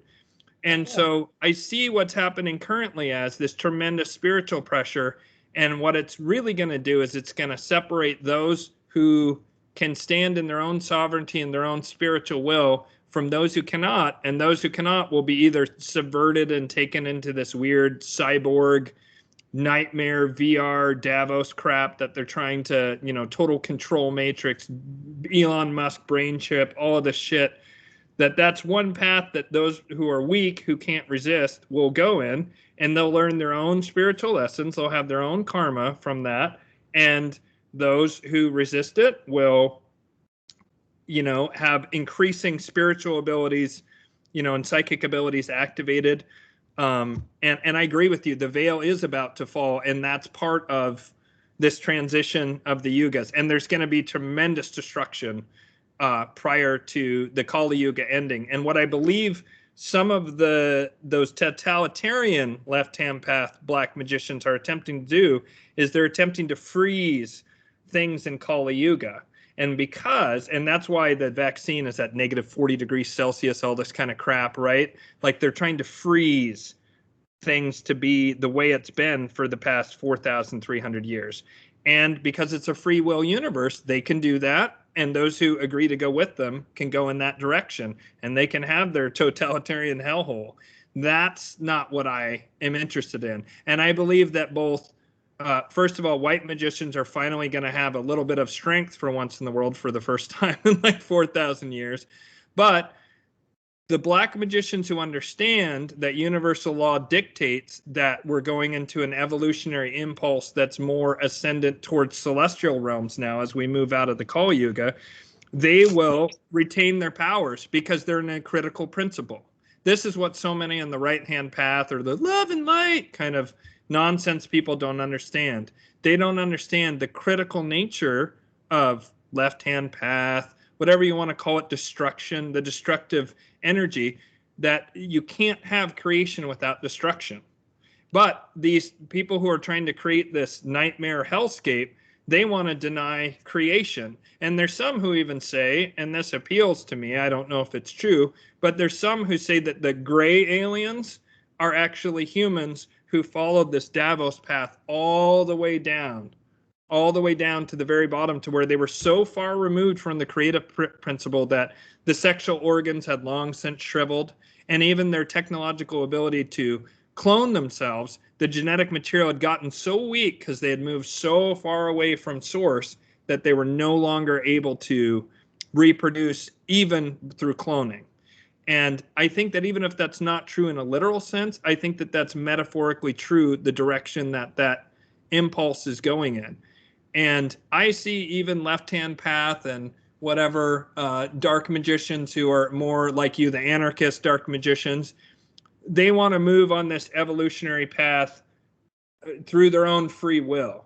And that to me is where the division is happening, is those who believe in free will and all that entails, which includes left-hand path. A lot of right-hand path people don't want to hear that, but it includes that principle, will find that as they move into this this timeline. I also believe that there's some sort of split that's about to come. The Hopi speak of it. There's the Tibetans speak of it. There's a number of different prophecies worldwide about how right now, and they're clearly describing this period of time, there's a split that's going to occur between people who kind of like succumb to total tyranny and those who want to go with a natural way. And the natural way does not mean all love and light and bullshit. It just means nature.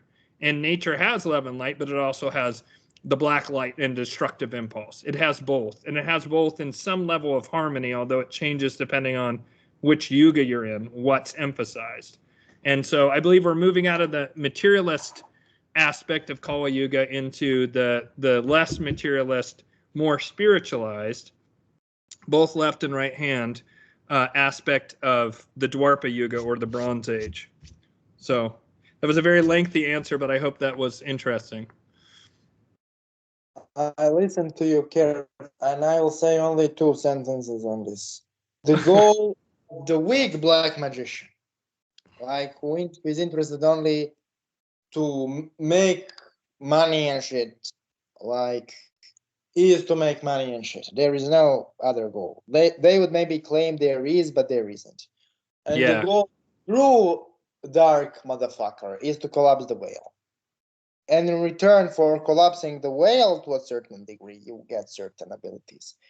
The way how I advanced so quickly is I personally engaged in many controversial operations with the goal to collapse the whale. And those operations involve destruction in a literal sense. Because the only way to collapse the whale completely is to be extremely, extremely destructive. Now, I won't share the details of it because it's not for the public, but what I'm gonna say is this. According to the Hindu writings and according to the bunch of other writings, the previous civilization ended by people trying to connect with God by force. You have the Tower of Babel myth, you have the Zahak myth in Persia, you have the fall of the city of Tolan in the Aztec lore, you have myths about all kinds of myths telling the same thing. So we are right now in the middle of people trying to use technology to connect with God by force. They are kind of playing with atoms, they are playing with DNA, they are playing because they want to create a new man and they want to create a new atoms, a new life, a new everything. They are trying to, by force, connect with the creator by imitating the creator to a ridiculous degree. Yes. Even that concept of like matrix is imitation of a creator because we already live in one avidya, in one illusion. So they are trying to create Maya within Maya in order to be gods instead of a god, right? Yeah. And when I say god, that doesn't mean Pharaoh in Egyptian sense. Because if you take Pharaoh is actually divine, but he is divine in a sense that he mandates divine order. He maintains divine order. What those guys want to do is they want to create their own divine order in which they will be God. And only they will be having access to the source. And they will probably try to create a link to the source via force. And that's one of the reasons why we have all of those rights going on. But for people like me, obviously, the only thing we can do is we can use the changing energies for our own benefit. And that's what we are doing, at least those of us who are honest about what we are. So I wanted to ask you, is there like any meditations you can recommend for empowerment of astral body? Wow.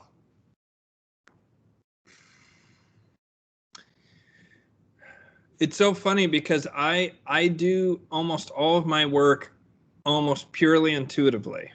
I don't almost ever work in a logical formulaic method. I mean, I do meditations. Like I mentioned at the beginning, I did that. I've done any number of times the meditation where I just offer like, okay, like especially if I'm at some point feeling some intense fear about something, I'll do that meditation I described at the beginning where I'll have the demons, devour me and just rip me apart and devour me, and just experience that and go right into the fear and let that obliterate until there's nothing left except for just that pure witnessing. However, when I'm working with magic, I do it almost always intuitively, and I look to see what is around me. What signs do I see around me? What omens do I see around me? What does my intuition draw me to? Perhaps I will go and go out into the yard, and the yard is somewhat wild, and I'll see what plants are nearby, and I'll listen and I'll hear, that nature spirit of that plant is like, this is going to be an element of the spell that you're doing. I will just tune in the moment and see what patterns are playing out in the moment, and ask myself, how can I seed my subconscious with my goal here? And then I look for things that symbolically represent what my goals are, such as, maybe if I wanted some kind of sweetness and abundance in my life, I would go upstairs and I would grab some honey that I would normally use for tea, and I would incorporate that. If I want something that's burning away impurities. I'm going to invoke fire. I'm going to perhaps like draw a sigil and burn it. I just so rarely used formulaic methods that I don't have a good specific way for people to do it. I guess I would invite people to say, listen to your own intuition. Let what we were told when we were children was our imagination, but I actually believe is in our internal guidance, our third eye vision. Let your imagination guide you in the moment in the way in which you want to delve into the mysteries. Look for symbolic representations around you in your life. Think about what omens are coming through. Let me give you an example. Just of that, it was so funny because I was thinking about you, and I had listened to your thing about Marana the other day, right? The spirit, the woman wearing all white with the black hair and the bloody scythe, right? And the initiation that you had talked about the other day. And right as I was thinking about that, on my Facebook feed, I have a friend who's a Cathar, a woman who does Cathar mysteries in Montségur in France. And she talked about the passing of this friend of hers. And in it, she said something about the white woman who led him through the tunnels that connected Montségur to some other sacred site. And I was like, wow, that sounds and feels exactly like Marana. And I scrolled down a little bit further, and there was literally the next thing was this new Nicole Kidman movie. And there she was dressed all in white, very pale, and she just had that exact energy. And so I knew that in that moment, Marana was speaking to me in some way. And so I didn't decide to delve into that because Marana's not a spirit that I'm familiar with. But that gives you an example of to look to the signs around you, because the universe is fractal in nature. And if you look to the signs around you, always within a short walk around you is everything you need to perform the ritual that you have. Yes, you can use other more well-worn paths, but for me, the most potent magic is always spontaneous and it's always intuitive. And it draws upon looking for the omens and the signs around me and incorporating from my direct environment the symbols that my subconscious associates with my goal, and then invoking from there and gathering them together. And I just work intuitively with whatever is at hand. It's much the way the Native Americans would say that for any illness, the cure to any illness is within like something like 6 steps. And this was true in a literal sense. When the environment was more healthy, there would always be some kind of healing herbs nearby. But it's also true in a magical sense of the reason that those healing herbs are nearby is because you needed them and they were already there. And to some degree, the outer world and the inner world, there isn't really a separation between the two.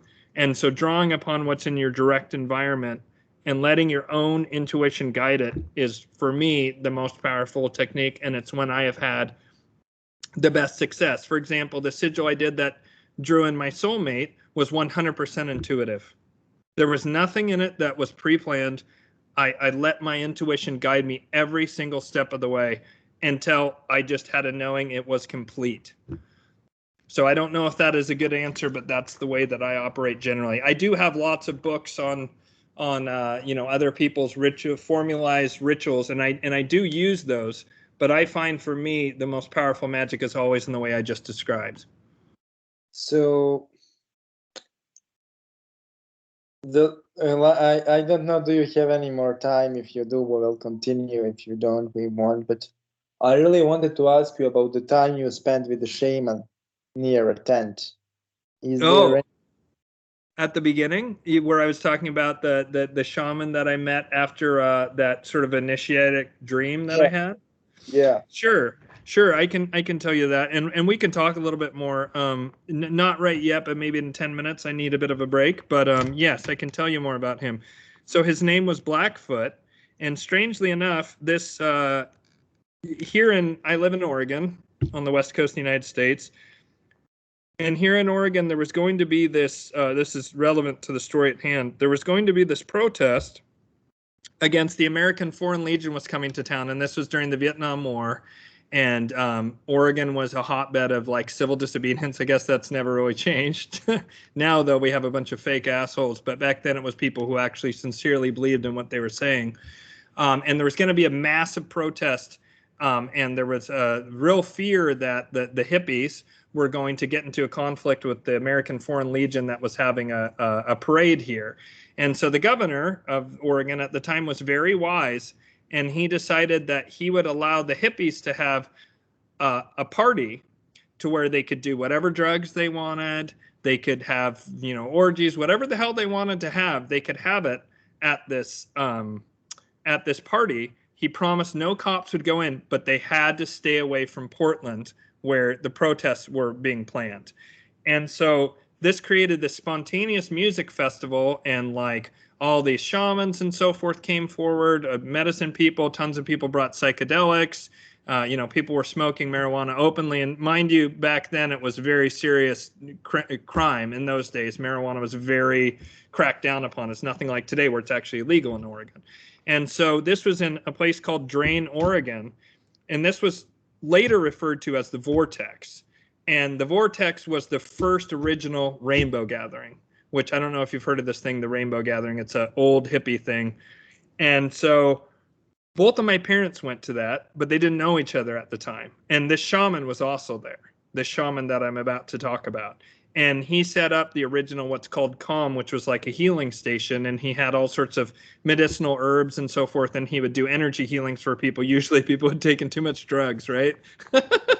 And so that was the man that I happened to meet.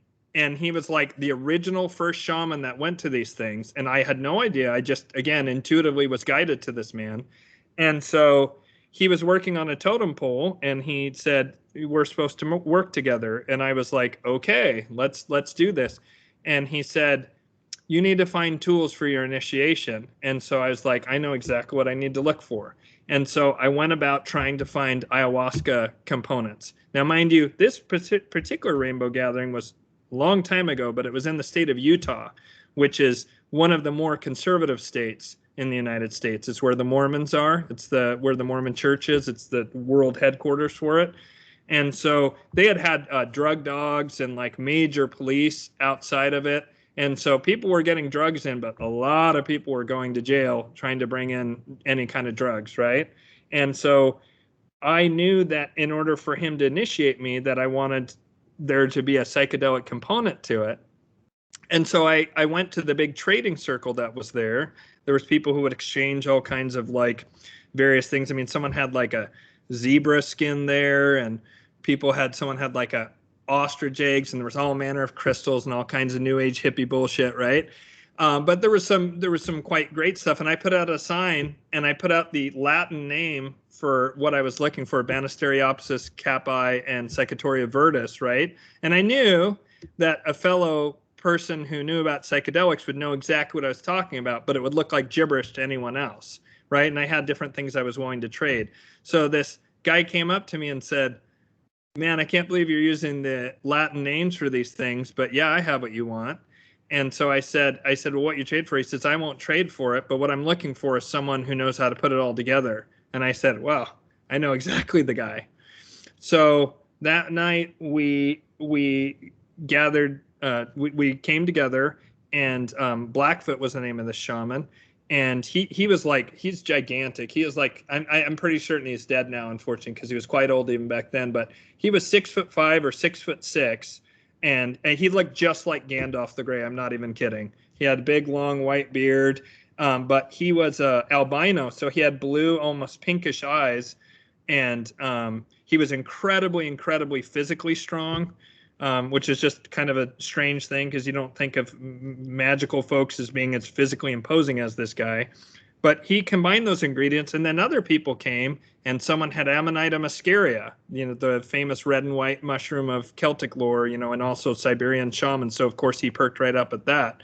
And someone else had mushroom honey that just had various psilocybin mushrooms, and he mixed it all into a brew, and he cooked it over the course of hours and hours, and he finally gave it to us. And it hit my stomach like just unbelievably sour acid. My stomach was like, "You're trying to kill me. What the fuck are you doing?" And I went over and I vomited over this log, and I just had a projectile vomit. And when I did, my spirit left my body through my third eye. And first, I saw this desert with a giant saguaro cactus and a skull right in front of it. And then I went into this blackness that was behind it, and all of a sudden, all these eyes appeared. It was just layers and layers and layers of eyes, it looked like the cellular structure of a plant with like just eyes in it. And when I went into those eyes, I first saw this terrible vision of some of the stuff that's going on now, poisoning of the food, trying to taint people with by hiding things in the food was a big theme. I just saw all this like death and destruction and slavery and like pedophilia cults and all this kind of stuff. And then I puked again, and I went up into this space where everything was made of like alabaster and mother of pearl and fire opals. And there was these beautiful golden gates, and it opened up, and out came these three men who had, or sort of beings that had these gigantic hats, kind of like the Pope's hat, but not exactly. And they had giant fire opals on it. And they looked at me and they were like, "Why are you here?" And I was like, "I don't know how I got here." And they transmitted to me this vision, which I don't remember all of it, because this was many years ago now. But they transmitted this vision to me that had all kinds of, like, I went down into this cave and there was like a nautilus shell, and I just can't remember. It was so long ago now. I wish I had written it down at the time. It's back in there somewhere. But when I finally came to the next day after this went on for hours and hours and hours, I felt very strange. And he was like, "Oh, you've opened up a lot of doors now, and now you have additional powers." And on that, we then were driving home from that, and he came with me because he wanted to teach me more things. And as we were driving home, I had this vision all of a sudden while I was driving, and I saw myself hitting a deer. And I went over to the side of the road and I looked in the deer's eye. Or no, that's not what happened. Oh, I remember how it happened. So we're driving along, and I'd seen deer off to the side of the road several times. And we came around this corner and we were flying like, I don't know kilometers to miles per hour. Your viewers can, I guess, put the calculator up. But we were going probably 75, 80 miles per hour. And I came around this corner and there was a deer right in the middle of the road, a buck with a huge rack of horns. And it was facing like it would go left, which is on the opposite side of the street, and would have been fine. But it went up on its back feet and it turned around and it jumped in front of the car. And everything slowed down and stopped. And my mind went right into the eye of this deer. And I went into this deer's eye, this buck's eye. And all of a sudden I found myself at the side of the road, and the deer was puking out blood, and it's like part of its brain was leaking out of its head. And I was like touching its neck, and it was like shuddering, and it like puked out a little more blood, and then its eye faded and died. And then I came rocketing back into my body, and I just went, choot, choot, and the deer jumped, and it like hung in midair. Oh, by the way, at this point, when I swerved mightily, everybody in the car woke up and screamed because everybody had been asleep except for me and Blackfoot. And the deer jumped up and it hung in the air like you see in the Matrix during the bullet time. And I somehow swerved, and its back hooves missed the car by just a tiny, tiny bit.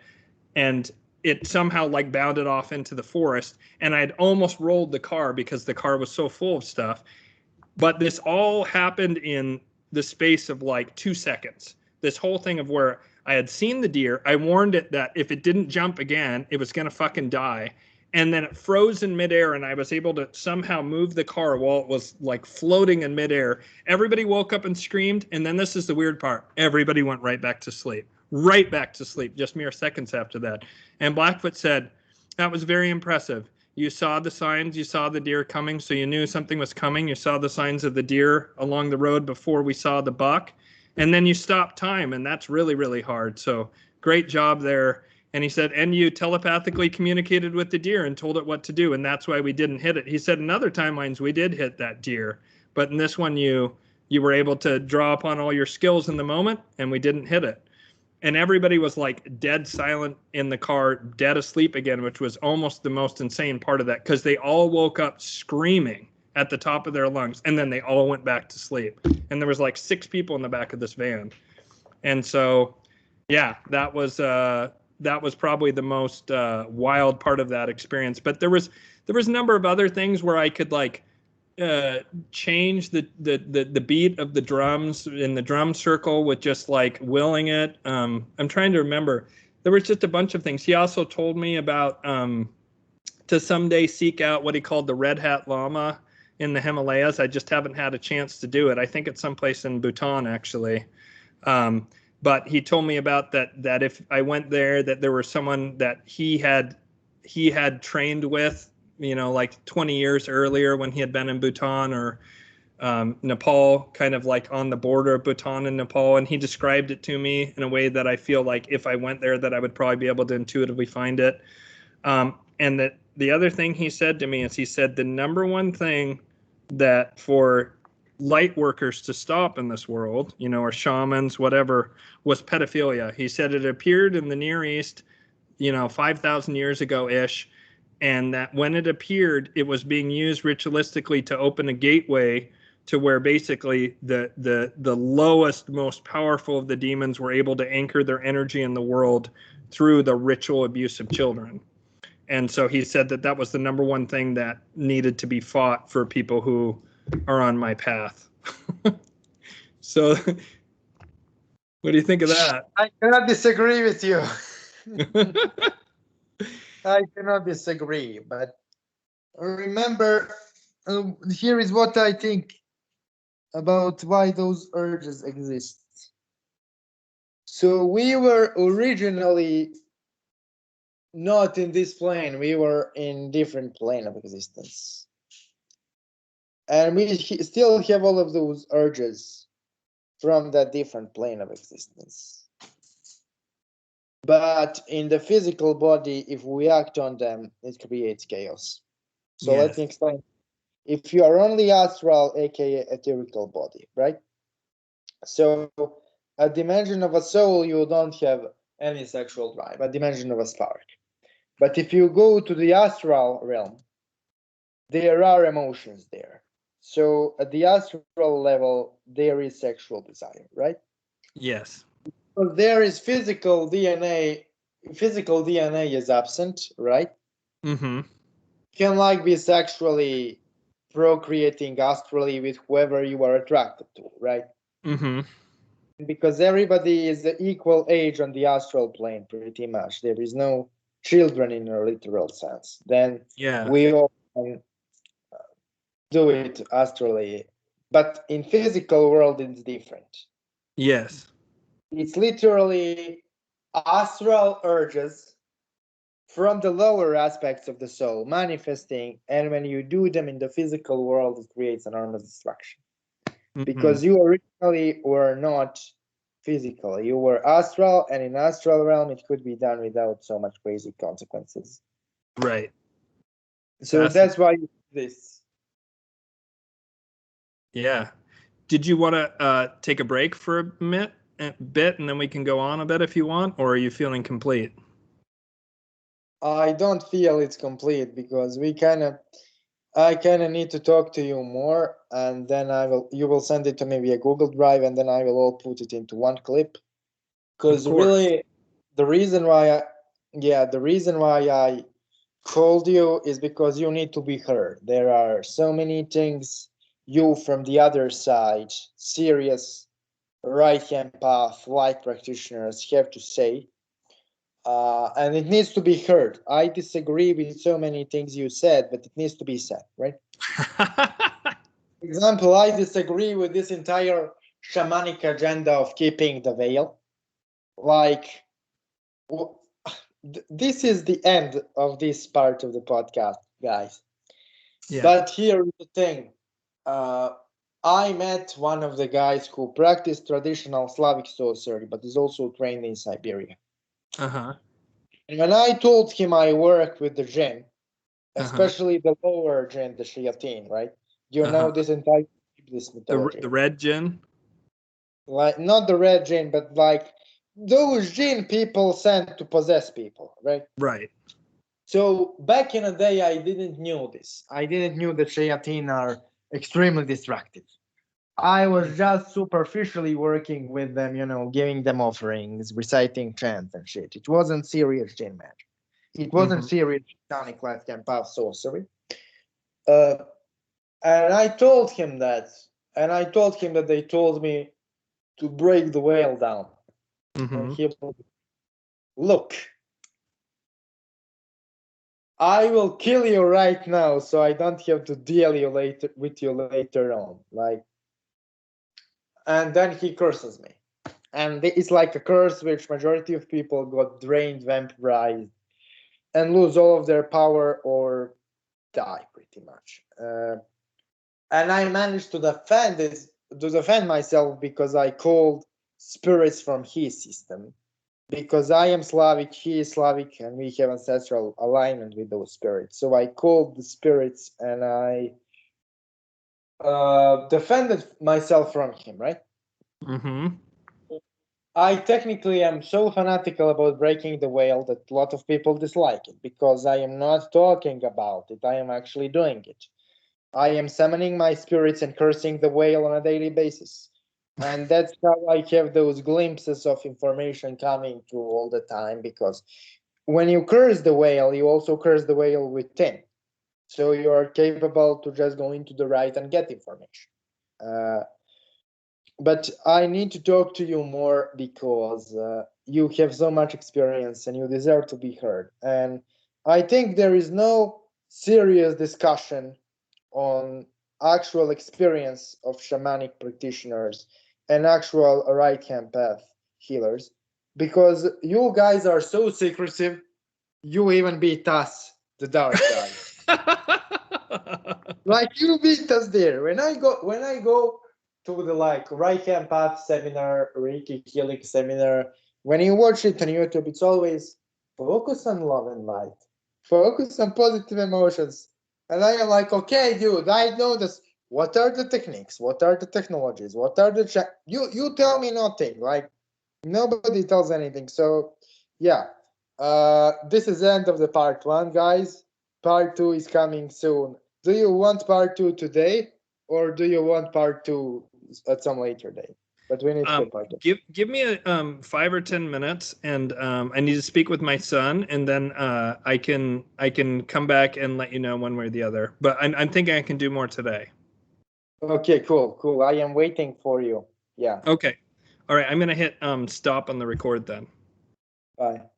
Okay. Bye. Perfect. This is part 1, guys. Yeah. Thank you, Dimitri. Yeah.